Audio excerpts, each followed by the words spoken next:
الحمد لله ذي الجلال وشارع الحرام والحلال.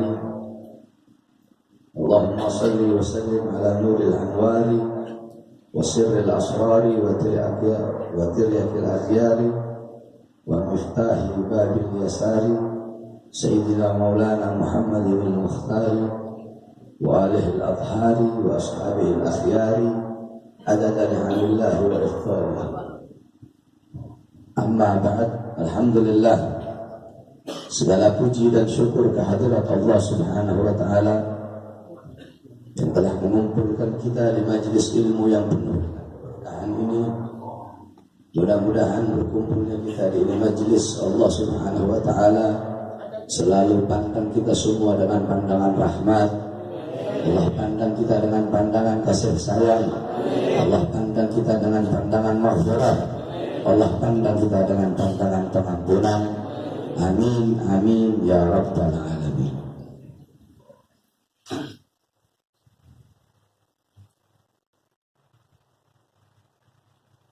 Bab selanjutnya Al-Faslul Tsamin, bab ke-8 fil taubah, tentang taubat.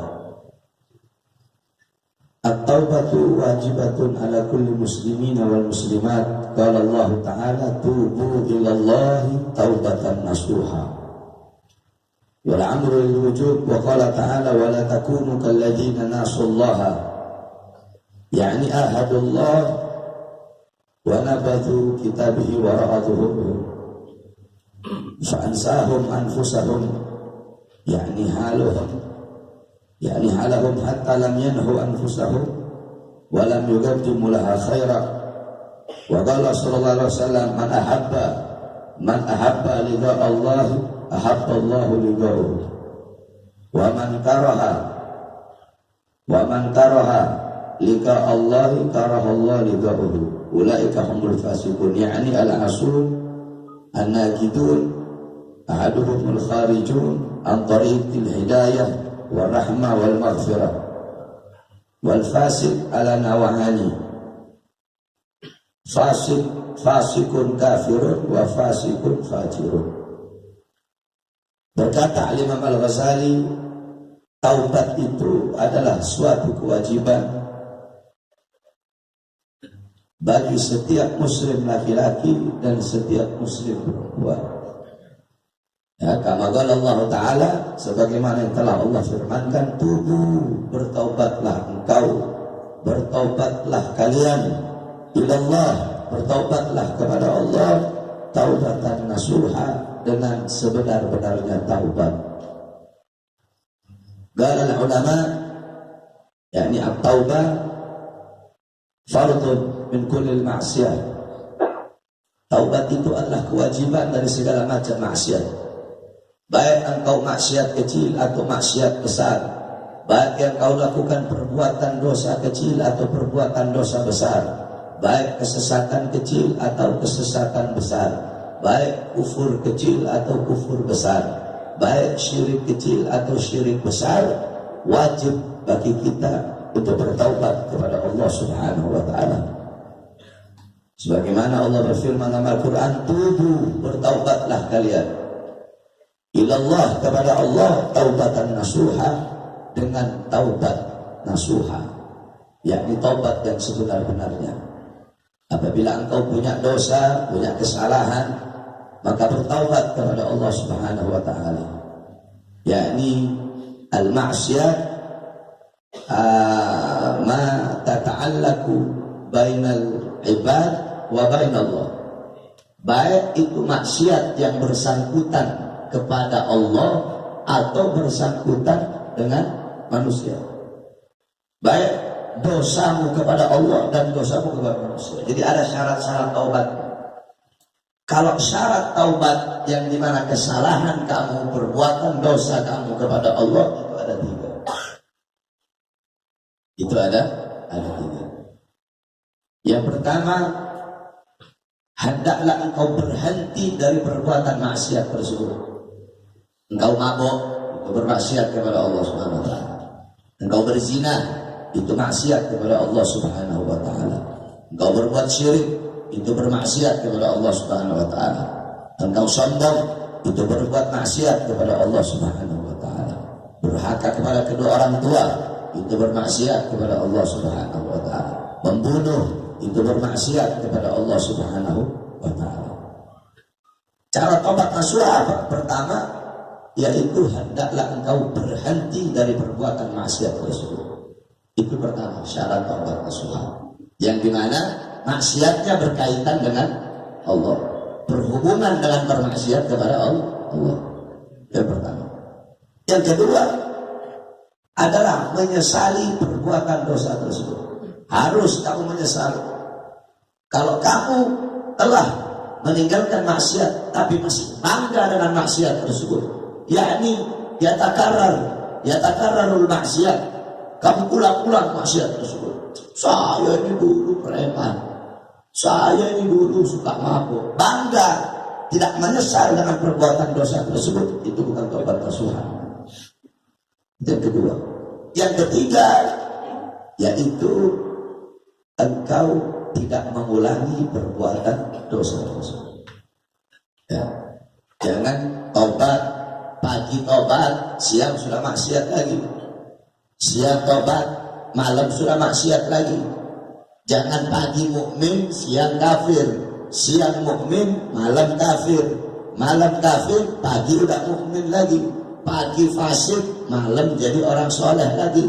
Jadi orang baik. Siang soleh, malam baik. Malam baik, siang jadi soleh lagi. Itu kamu mempermainkan Allah Subhanahu wa taala. Sampai-sampai ada pendapat seseorang yang bertobat, dia telah bertobat, namun tetap dia mengulangi dosanya dengan penuh bangga untuk mempermainkan Allah, dia bertobat lagi tidak akan diterima oleh Allah Subhanahu wa taala. Itu dosa yang berkaitan dengan Allah Subhanahu wa taala. Nah, adapun dosa yang berkaitan dengan manusia seperti ghibah, merampas haknya, itu dosa berkaitan dengan manusia. Menfitnah, namimah, mengadu domba itu orang, mengambil haknya, mengejek dia, mencaci maki dia, merampas harta dia, mencuri harta dia, itu dosa yang berkaitan dengan manusia. Nah, maka engkau harus mencari ridhonya. Engkau harus meminta maaf kepada manusia tersebut sebelum itu orang wafat, kecuali ada uzur, seperti kamu sudah berusaha, kamu cari itu orang nggak ketemu.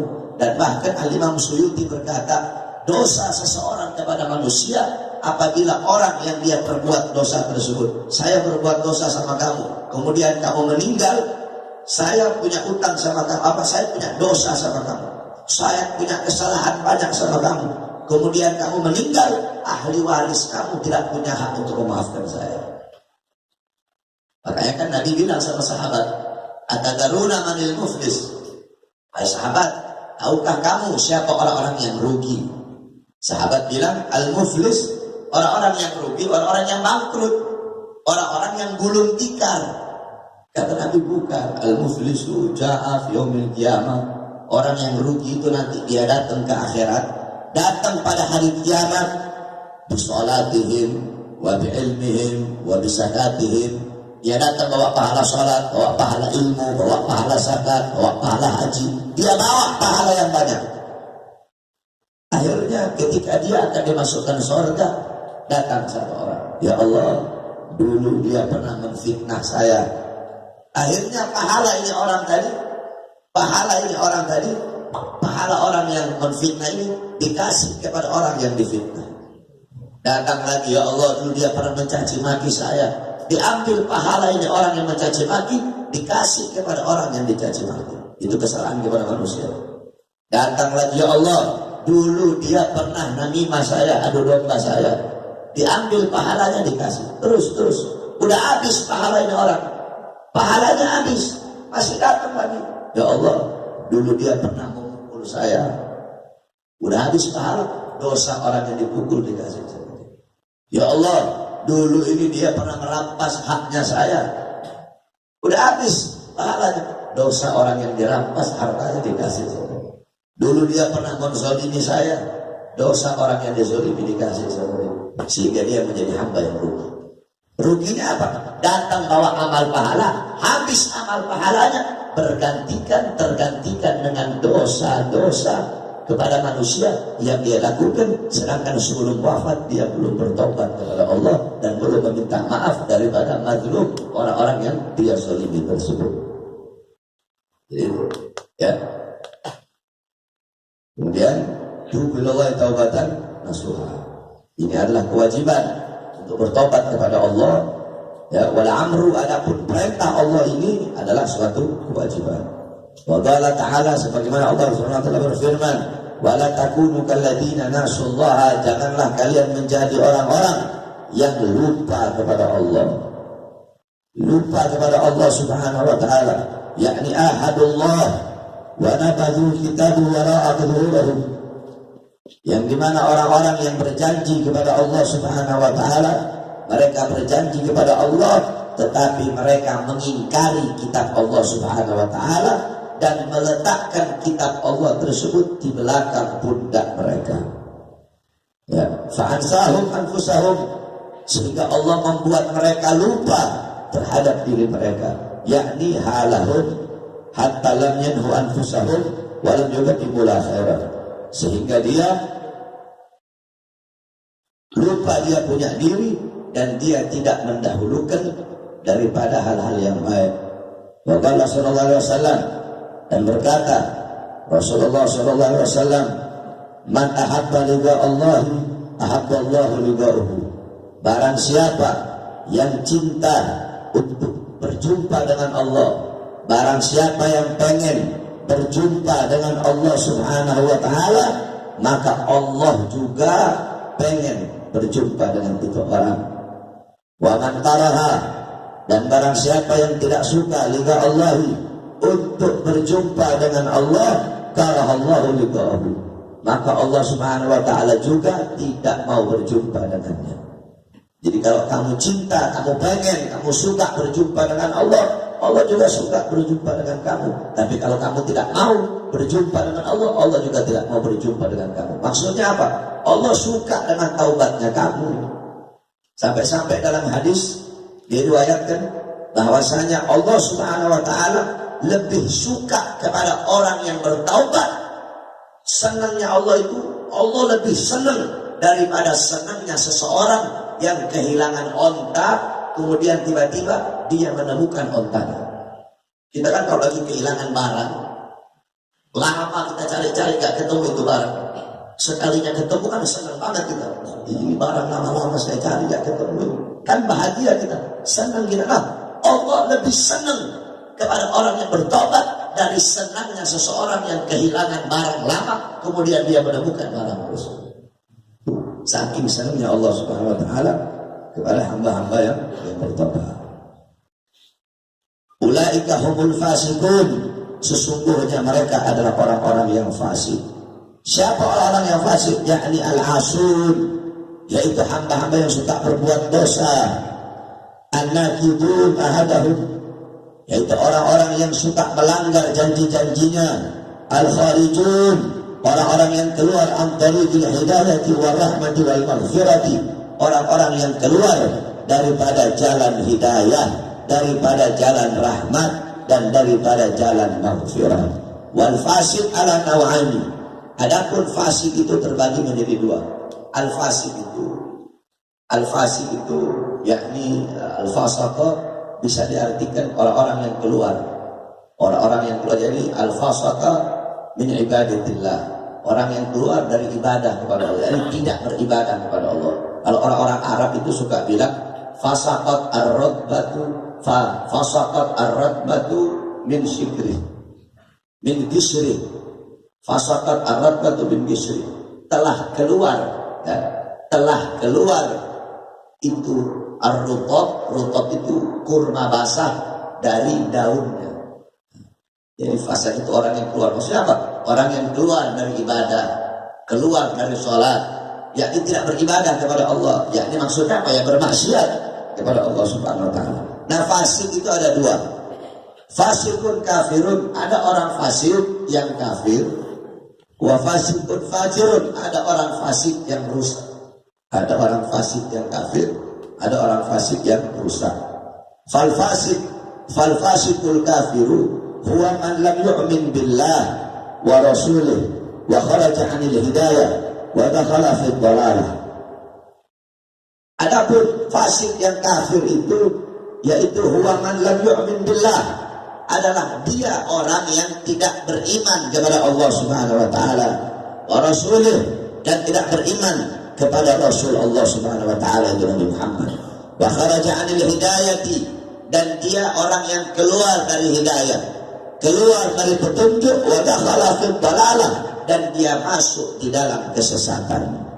Kama qala Allah taala fafasaka an amri rabbih, yaitu mereka orang-orang yang keluar, orang-orang yang menentang daripada perintah-perintah Allah Subhanahu wa taala, yakni kharaja an ta'ati amri rabbih bil iman, yakni mereka keluar dari ketaatan atas apa-apa yang diperintahkan oleh Tuhannya, yaitu Allah Subhanahu wa taala. Allah perintahkan salat, dia tidak salat. Allah perintahkan puasa, dia tidak puasa. Allah perintahkan zakat, dia tidak zakat. Allah perintahkan haji, dia tidak haji. Allah perintahkan berbakti kepada kedua orang tua, dia durhaka kepada kedua orang tua. Yakni dia bermaksiat, dia keluar daripada ketaatan dan tidak beriman kepada Allah Subhanahu wa taala.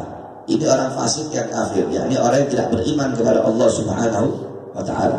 Tidak beriman kepada Allah dan meninggalkan perintah Allah. Allah perintahkan beriman, dia tidak beriman. Wal fasikul fajir, dan adapun orang fasik yang rusak, yang suka bermaksiat, huwallazi yashrabul khamar wa ya'kulul haram wa yazni wa ya'si Allah taala wa yakhruju min tariqil ibadah wa yadkhulu fil ma'siyah wa la ya'ti syirk. Orang-orang fasik fajir yaitu mereka orang-orang yang suka minum khamar, wa ya'kulul haram, suka makan barang-barang haram, suka berzina, suka bermaksiat kepada Allah. Wa yakhruju min tariqil ibadah, dia keluar daripada jalan ibadah. Wa yadkhulu fil ma'siyah, dia masuk di dalam perbuatan maksiat. Jadi pertama fasik kafir yang tidak beriman kepada Allah Subhanahu wa taala, tidak beriman kepada Rasulullah, dia keluar dari hidayah, tidak mendapat petunjuk dari Allah, kemudian dia masuk ke dalam kesesatan. Adapun fasik yang kedua yaitu fasik fajir, dia beriman kepada Allah, dia ini muslim, dia ini mukmin, dia beriman kepada Allah Subhanahu wa taala, tetapi dia suka minum khamar, tetapi dia suka makan barang haram, tetapi dia suka berzina, tetapi dia suka narkoba, tetapi dia suka melacur, dia tidak mau sholat, tidak mau zakat, tidak mau puasa, tapi dia mukmin, dia beriman kepada Allah Subhanahu wa taala, tetapi suka bermaksiat dan meninggalkan ketaatan. Wal farqu bainahuma, adapun perbedaan antara fasik kafir dan fasik yang fajir tadi, annal fasikal kafir la yurja ghufranahu illa bisyahada wa taubah qabla mauti. Orang fasik yang kafir tidak akan diharapkan, tidak bisa diharapkan ampunan dari Allah illa kecuali apa? Bisyahada, kecuali dengan syahadat. Jadi menyaksikan bahwasanya asyhadu an la ilaha illallah wa asyhadu anna Muhammadar Rasulullah, ya ila ma'budu bihaqqin fil wujudi illallah wa anna Muhammadur Rasulullah sallallahu alaihi wasallam. Jadi seorang fasik yang kafir, dia tidak akan diampuni dosa-dosanya, tidak akan diampuni kekafirannya sebelum dia mengucapkan dua kalimat syahadat, yakni wa tasdiq fil qalb, dan membenarkan dalam hatinya, bukan cuma di lisannya saja, tapi membenarkan dalam hatinya. Wa taubat, dan bertaubat kepada Allah Subhanahu wa taala sebelum datang kematiannya. Wal fasikul fajiru, adapun orang fasik yang fajir, yakni orang fasik fajir tapi masih mukmin, masih beriman kepada Allah, yurja ghufranahu bitaubah qabla al-maut, masih bisa diharapkan ampunan masih bisa diharapkan ampunan bagi dia sebelum apa? Sebelum datang kematiannya dia. Yakni selama matahari belum terbit dari barat. Walaupun dia mati, sebelum dia mati, dia belum mati. Ya jadi dua bisa diterima taubat sebelum datang dua. Kalau di sini kan satu. Sebelum datang dua. Pertama, sebelum matahari terbit dari barat. Ya, ini alamat saat. Sebelum matahari terbit dari barat, kalau matahari sudah terbit dari barat, tidak ada lagi pintu taubat. Yang kedua, sebelum nyawa terlepas dari jasadnya. Selama nyawa masih berada dalam jasadnya, selama dia masih bernafas, maka selama itu pintu pengampunan Allah Subhanahu wa taala selalu terbuka bagi hamba-hamba yang ingin bertaubat kepada Allah Subhanahu wa taala. Kenapa? Fa inna kulla ma'siyat asluha min asy-syahwah an-nafsaniyah yurja ghufranuha wa kulla ma'siyat asluha min al-kibr la yurja ghufranuha wa ma'siyatul iblis kana asluha min al-kibr fayanbaghi lak an tatuba min dhunubika qabla al-maut raja'an an yaqbalaka Allah kama qala Allah ta'ala wa huwa alladhi yaqbalu at-tawba 'an ibadihi wa ya'fu 'an as-sayyi'at. Al-ayat yakni yatajawazu amma amalu bi qabli taubah wa qala sallallahu at-ta'ib min dhanbi kaman la dhanba lahu. Tadi kan ya, jadi orang fasik yang fajir itu bisa diharapkan ampunan. Bisa diharapkan ampunan dengan apa? Dengan bertaubat kepada Allah. Qablal maut, sebelum datangnya kematian. Kenapa? Fa inna kulla ma'siyat asla min asy-syahwat an-nafsaniyah yurja ghufranuha. Karena setiap maksiat yang berasal dari syahwat, setiap maksiat yang berasal dari nafsu, syahwat kamu, nafsu kamu, mendorong untuk bermaksiat, mendorong untuk berbuat dosa. Maksiat yang berasal dari syahwat, itu masih bisa diharapkan ampunan. Kenapa? Li'anna maksiat Adam min syahwat. Karena maksiat Nabi Allah Adam itu berasal dari syahwat. Syahwatnya, nafsunya pengen makan buah kurdi, sehingga Allah keluarkan Nabi Allah Adam dari surga. Ketika Allah keluarkan Nabi Adam dari surga, Allah terima taubatnya ketika berada di kota Mekah. Kenapa? Karena maksiatnya berasal dari syahwat. Sebaliknya, adapun maksiat yang berasal dari sombong, maksiat yang berasal dari kibir, nah ini maksiat yang tidak bisa diharapkan ampunannya kecuali dengan betul-betul dia bertaubat kepada Allah Subhanahu wa taala sebelum datang dia punya kematian. Maka hendaklah bagi engkau untuk bertaubat kepada Allah dari dosa-dosamu qablal maut, sebelum datang kematianmu. Kenapa? Dengan harapan agar Allah Subhanahu wa taala menerima engkau punya taubat. Sebagaimana dalam Al-Qur'an Allah Subhanahu wa taala berfirman, sesungguhnya Allah Subhanahu wa taala menerima taubat seorang hamba dan memaafkan kesalahan-kesalahan hamba tersebut. Yang dimana dalam hadis kata Nabi berkata, at-taibu, ya, orang yang bertaubat kepada Allah Subhanahu wa taala min dzambi kaman la dzamba lahu. Orang yang bertaubat adalah orang-orang yang dimana dia seperti tidak punya dosa.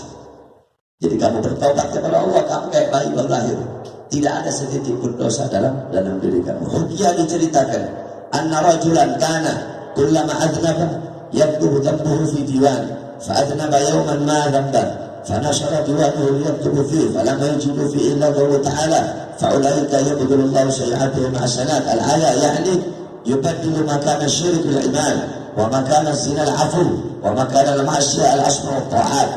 Diceritakan ada seorang laki-laki yang dimana setiap dia berbuat dosa itu dia tulis, dia punya diwan, dia punya catatan. Setiap dia berbuat dosa dia tulis, hari ini saya berzina, hari ini saya mabok, hari ini saya melacur, hari ini saya berdusta, hari ini saya berbohong, hari ini saya melebihkan timbangan, hari ini saya begini, hari ini saya begini. Semua dosa dia tulis di satu diwan, ditulis di buku catatannya dia. Sehingga satu waktu ketika dia mau tulis dosanya dia itu, tiba-tiba catatan itu semua hilang. Tidak ada satu pun tulisan tangannya dia. Catatannya hilang semua. dan diganti catatan tersebut dengan ayat Al-Quran. Sesungguhnya Allah Subhanahu wa Ta'ala menggantikan perbuatan dosa mereka dengan hasanat, yaitu dengan kebaikan. Jadi semua dia tulis itu di diwan, hari ini saya berzina, hari ini itu hilang semua. Kenapa? Karena pertaubatan dia kepada Allah Subhanahu wa Ta'ala. Sehingga ketika dia pengen tulis lagi dosanya, udah nggak ada itu catatan, diganti dengan ayat tadi. Sesungguhnya Allah Subhanahu wa Ta'ala mengganti keburukan kalian, keburukan mereka, Allah ganti dengan kebaikan. Maksudnya apa? Syirik, Allah ganti dengan iman. Perbuatan zina, Allah Subhanahu wa Ta'ala ganti. Kamu dulunya suka berbuat syirik, datang ke dukun, kamu bertobat, Allah ganti kamu punya perbuatan syirik dengan perbuatan iman. Kamu dulu suka mabok-mabokan, kamu bertobat, Allah ganti mabok-mabokmu itu masuk yang haram ke dalam mulutmu itu, Allah ganti dengan perbuatan-perbuatan masuk makanan yang halal, masuk makanan yang baik. Dulu kamu suka berzina, Allah ganti perbuatan zina kamu itu dengan menikah, dengan sesuatu yang dihalalkan oleh Allah Subhanahu wa Ta'ala. Dulu kamu durhaka kepada kedua orang tua, kamu bertobat, Allah ganti perbuatan durhakamu itu dengan perbuatan taat. Dulu kamu suka mencuri, suka merampas, suka mengambil hak orang, Allah ganti dengan apa? Dengan nantinya kamu suka memberi orang. Kamu dulunya sombong, kamu bertobat, Allah ganti sombong kamu dengan apa? Dengan tawadhu. Allah ganti semua keburukan kamu dengan kebaikan apabila engkau ingin bertaubat kepada Allah Subhanahu wa Ta'ala. Maka jangan pernah kamu malu untuk bertobat kepada Allah Subhanahu wa Ta'ala, sebesar apapun dosa yang pernah engkau lakukan. Lihat bagaimana pertaubatan para sahabat Nabi Muhammad SAW. Di zaman Nabi ada seorang wanita. Ketika Nabi duduk bersama sahabat, datang ini wanita. Ini wanita datang, dia berkata, "Ya Rasulullah, sesungguhnya aku ini telah berzina ya Rasulullah." Ihmarrat wajh, merah wajahnya Nabi, kayak mau keluar darah dari mukanya Nabi. Ketika Nabi lihat, ternyata ini perempuan lagi hamil. Nabi itu ngarep ini orang nggak usah ngomong seperti itu, tapi tetap ini perempuan ngomong.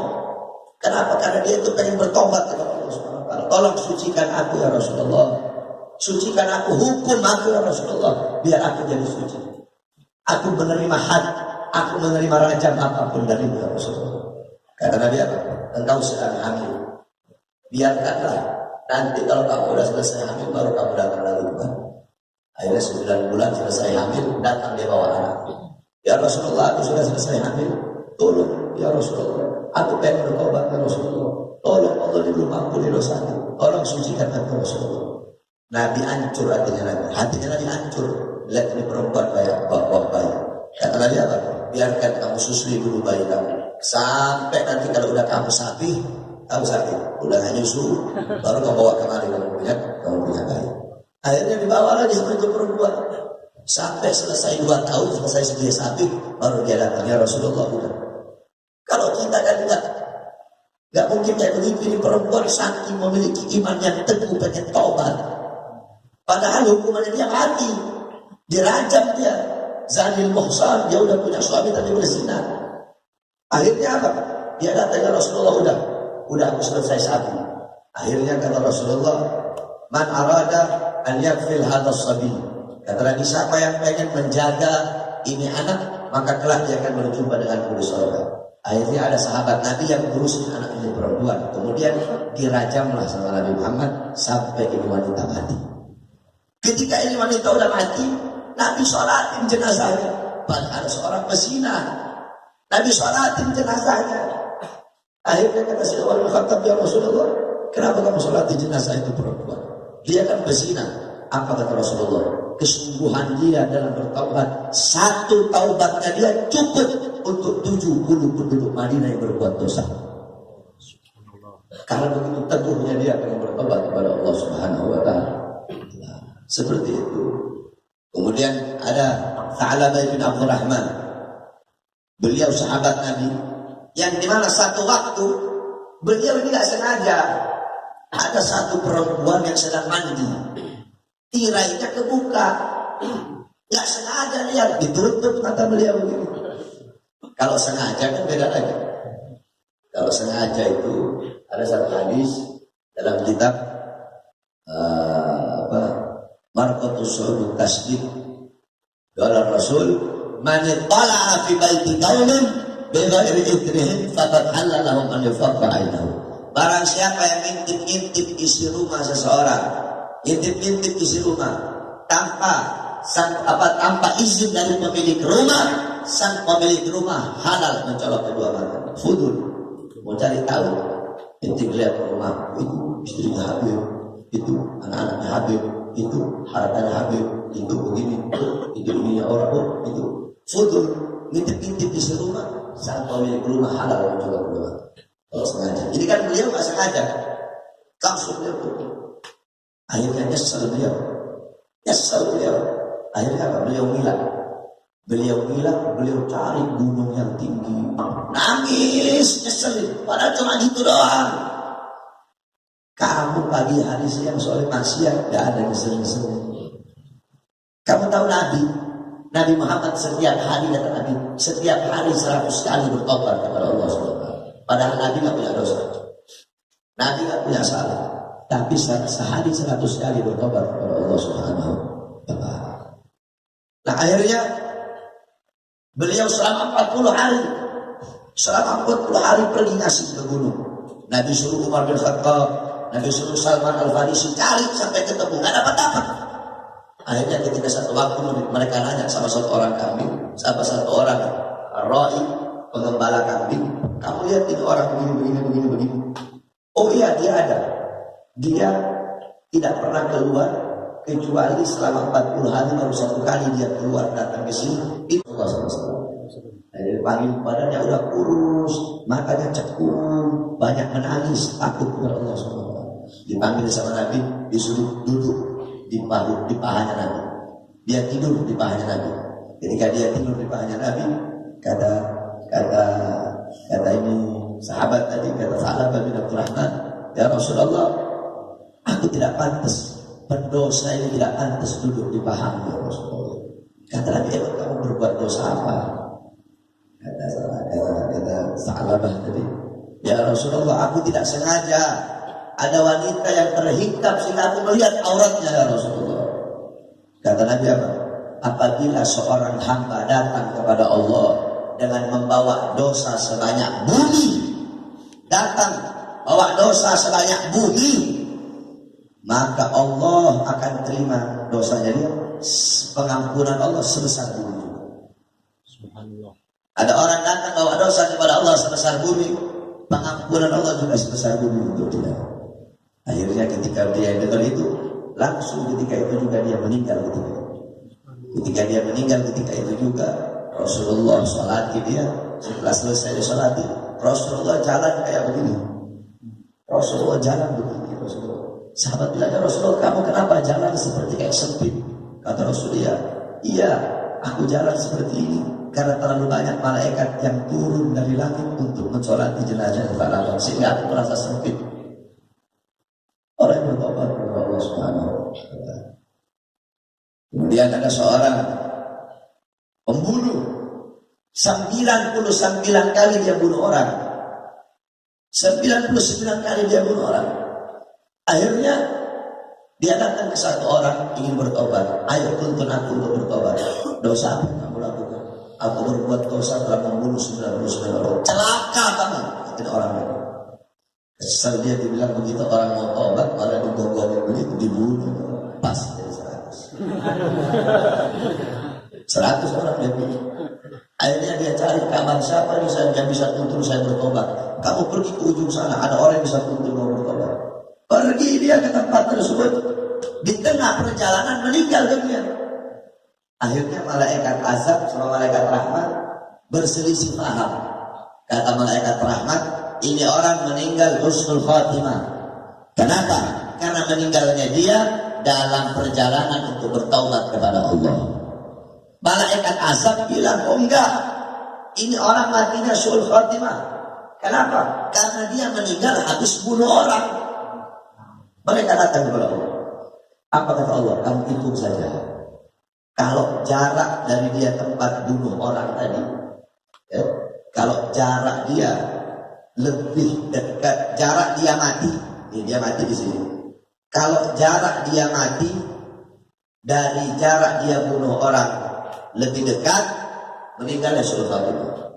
Kalau jarak dia mati ke jarak dia mau bertobat lebih dekat, berarti husnul khatimah. Akhirnya ketika dihitung sama malaikat, jarak dia lebih dekat kepada tempat dia bertobat, padahal belum bertobat. Karena dia niat bertobat, dihitung jaraknya, sehingga laki-laki tersebut meninggal dalam keadaan husnul khatimah.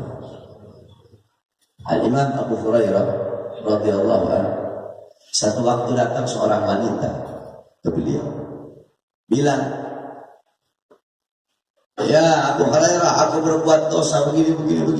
Katanya, celakalah kamu itu celaka dan mencelakakan. Pergi jauh-jauh, aku takut dapat bala." Pergi wanita dalam keadaan sedih. Akhirnya baru pikir, ya Allah, Rasulullah ini masih ada. Nanti aku sudah mengeluarkan fatwa seperti itu. Dia datang ke Rasulullah. Ya Rasulullah, tadi ada wanita mengumumkan, apa kata Nabi? Celaka kamu ini celaka dan mencelakakan orang. Cepat kamu cari. Dia cari selama puluhan hari, dicari-cari. Sampai-sampai anak-anak kecil kira ya Abu Hurairah udah gila nyari orang. Akhirnya begitu ketemu, dibawa ke Rasulullah SAW. Akhirnya ini wanita sangat gembira. Ternyata taubatnya bisa diterima oleh Allah Subhanahu wa Ta'ala. Nah, makanya bertobat kamu, sebesar apapun dosa yang kamu lakukan, ada yang lebih besar.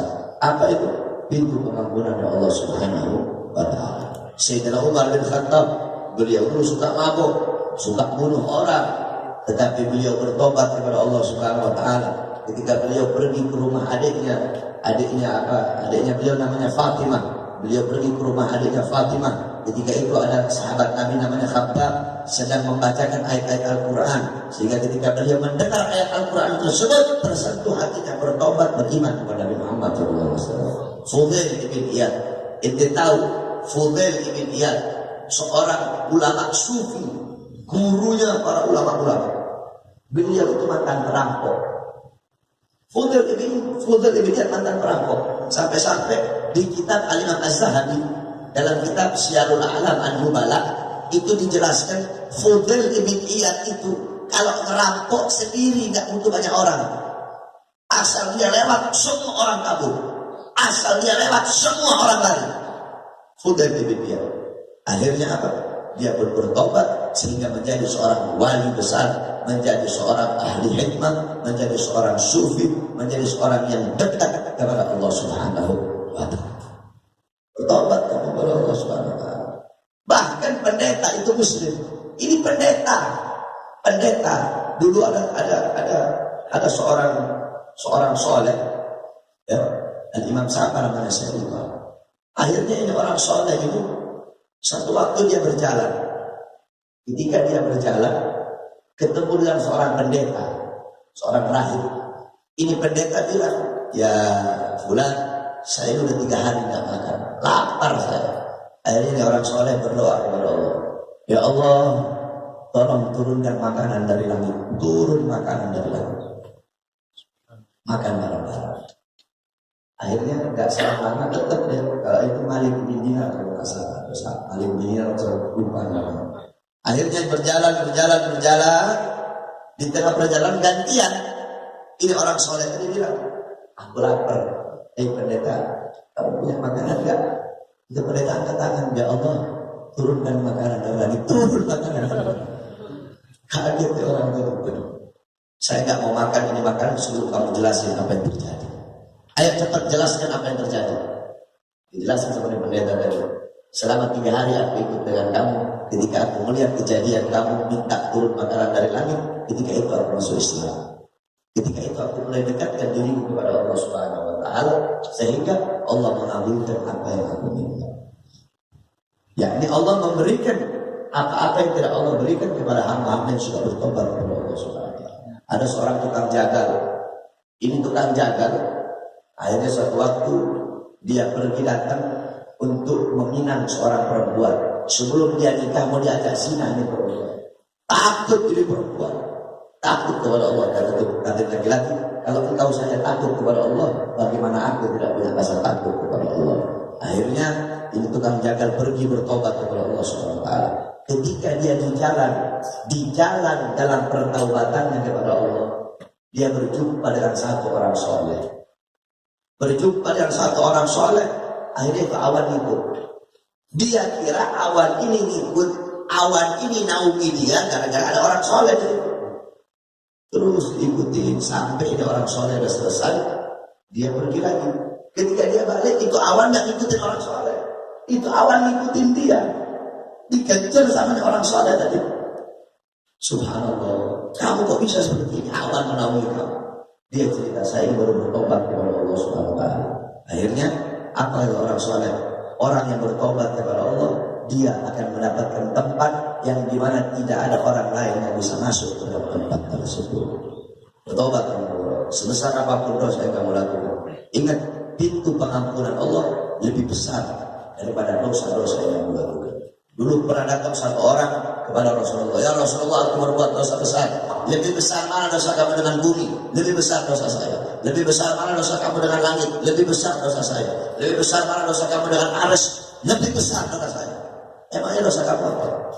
Dia cerita, saya itu tukang gali kubur. Ketika saya gali kubur ada mayat wanita. Saya nafsu, saya syahwat, saya sange. Bahasa gaul.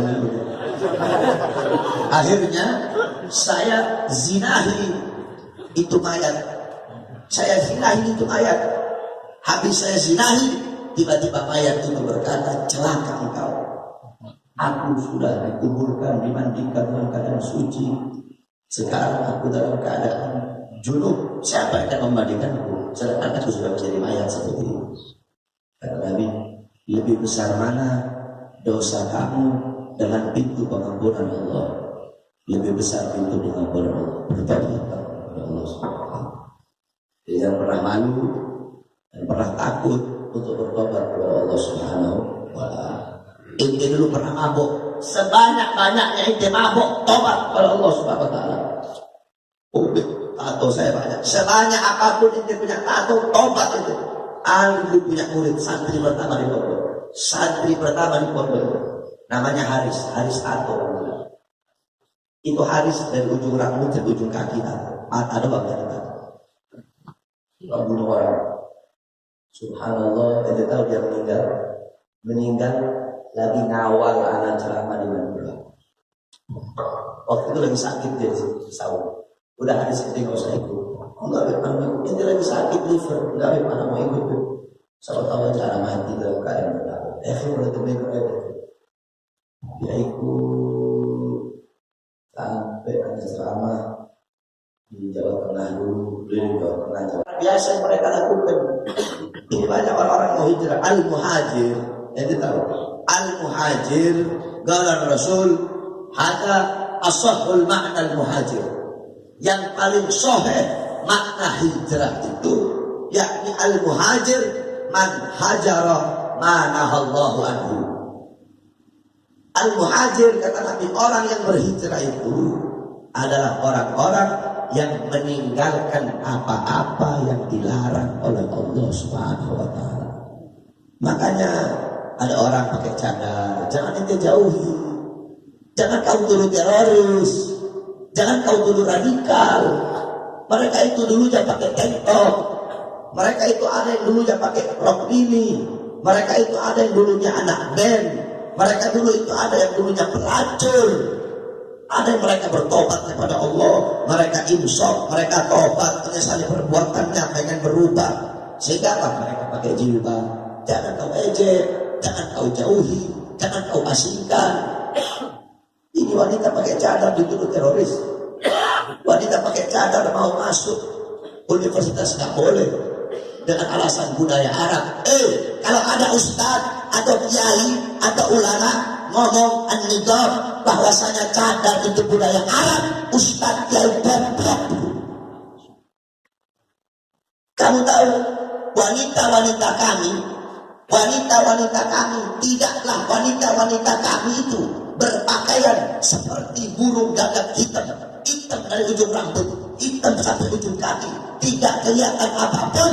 Itu datangnya bukan dari Arab, tetapi itu datangnya dari mana? Dari baginda Nabi besar Muhammad.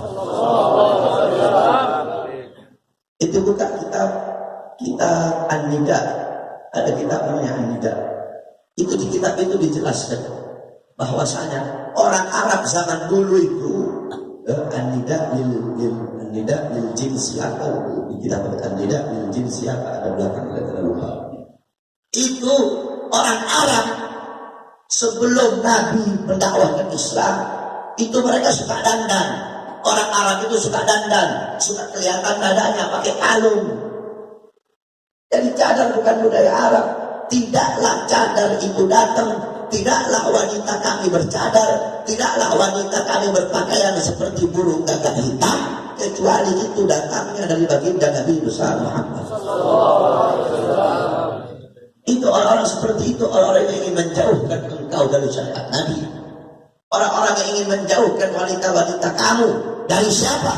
Dari Sayyidatuna Khadijah. Menjauhkan istri-istri kamu dari Sayyidatuna Aisyah, Sayyidatuna Fatimah, Siti Khansah, Sumayyah binti Khabbab, Ummu Salamah, Ummu Sulaim, Sayyidatuna Maimunah, Sayyidatuna Asma binti Abu Bakar. Kamu tahu al-aurat?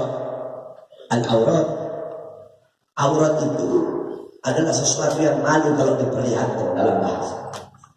Sesuatu yang malu itu diperlihatkan. Berarti perempuan yang terlihat aurat itu perempuan yang tidak punya malu. Kamu tahu bagaimana Rasulullah SAW dulu ketika itu Ibnu Ummi Maktum, Abdullah Ibnu Ummi Maktum itu muadzinnya Nabi. Nabi punya muadzin dua, Bilal ibn Rabah sama Ibnu Ummi Maktum. Ibnu Ummi Maktum ini buta. Satu saat datang ke rumahnya Rasul. Di situ ada istrinya Nabi, Sayyidatuna Maimunah sama Sayyidatuna Ummu Salamah. Beliau berdua kelihatan rambut. Akhirnya kata Nabi, kok punya rambut kelihatan? Kata beliau berdua, ya Rasulullah, itu kan Ibnu Maktum buta, dia nggak bisa lihat kita. Kata Nabi, iya, Ibnu Maktum buta, terus kamu berdua buta, nggak bisa lihat dia. Tutup. Jadi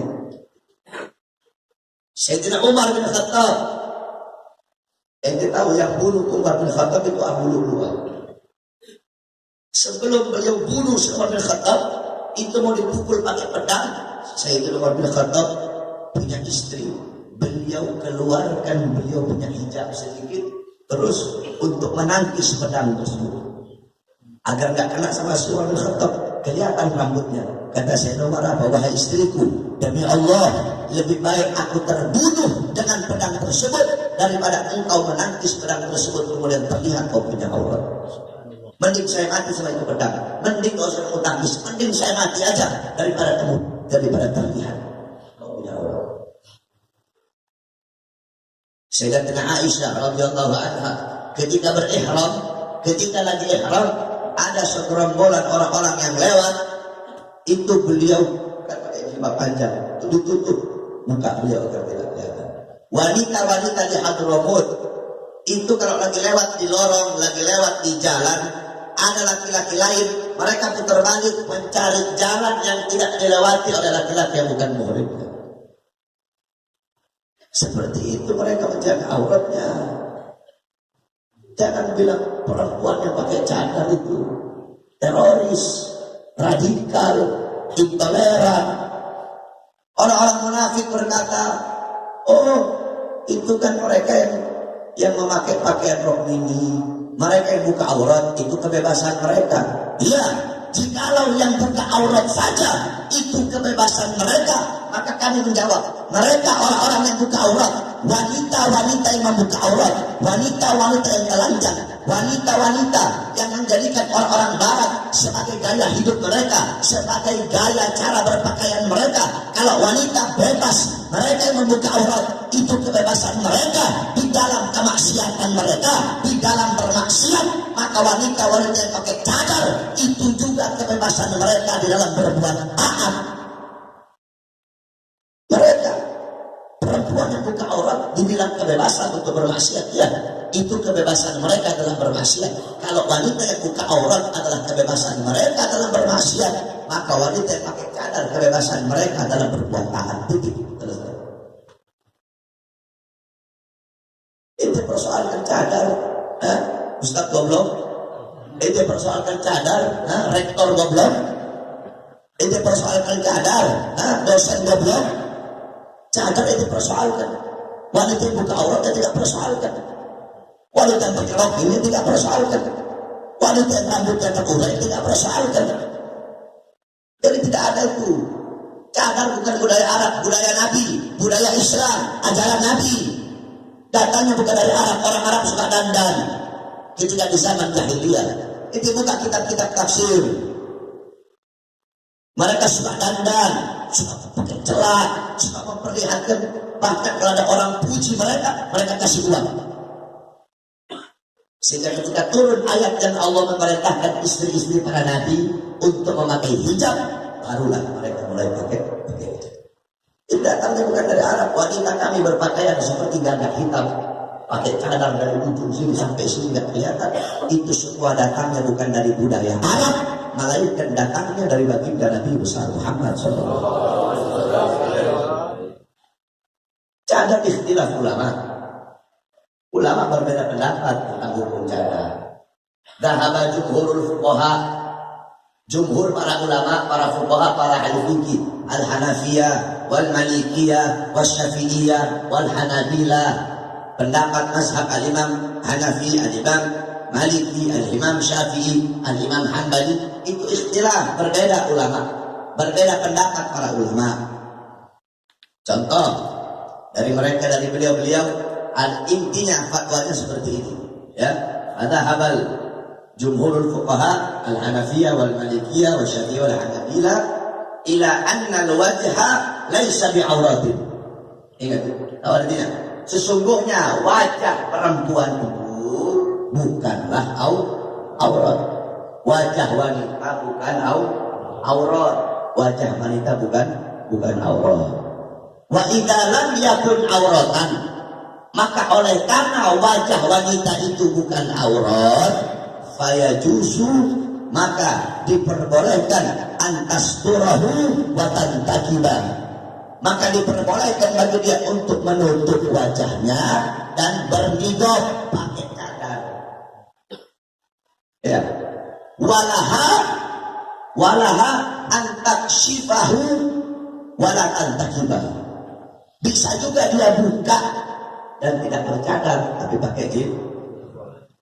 Kelihatan, nggak apa-apa kelihatan mukanya, tidak apa-apa pakai cadar, nggak apa-apa juga, enggak. Jadi pakai cadar boleh, nggak pakai cadar juga boleh. Bahkan al-Hanafiyah lebih tegas lagi. Kata gal al-Hanafiyah, yakni muni'al mar'atu syabbatu bikashfi wajhiha. Dilarang bagi seorang wanita yang muda. Perhatikan, dilarang bagi seorang wanita yang muda, perempuan muda, dilarang untuk memperlihatkan wajahnya. Fi zamanina, di zaman kami ini. Baik ar-rajuli, di antara laki-laki yang lainnya, bukan perempuan. Kenapa? Li'annaha laisa aurat, bukan karena aurat, tetapi li khaufal fitnah, karena takut akan fitnah. Itu Hanafi. Itu Hanafi. Jadi kalau perempuan yang muda, kalau mama nggak apa, nggak nafsu. Masih muda perempuan Imam Hanafi, kata beliau pakai cadar. Pakai cadar bukan karena wajah itu aurat, tetapi untuk takut karena fitnah. Kalau Al-Imam Malik memakruhkan karena hulu, yaitu berlebih-lebihan, baik dalam sholat ataupun di luar sholat. Itu Imam Malik, ya, karena hulu, berlebih-lebihan, baik dalam sholat atau di luar sholat. Tetapi Imam Malik mengatakan diharuskan, khawatir fitnah dan khawatir apabila di zaman tersebut banyak terjadi pelecehan terhadap kaum wanita. Jadi kalau di satu zaman banyak terjadi pelecehan terhadap kaum wanita, banyak perempuan-perempuan yang diperkosa, maka diharuskan bagi perempuan yang cantik untuk memakai cadar. Kalau Syafi'i, ya, dua. Ada yang mewajibkan, ada juga yang menyunahkan. Paham? Jadi jangan dipermasalahkan, dia mau pakai cadar, pakai.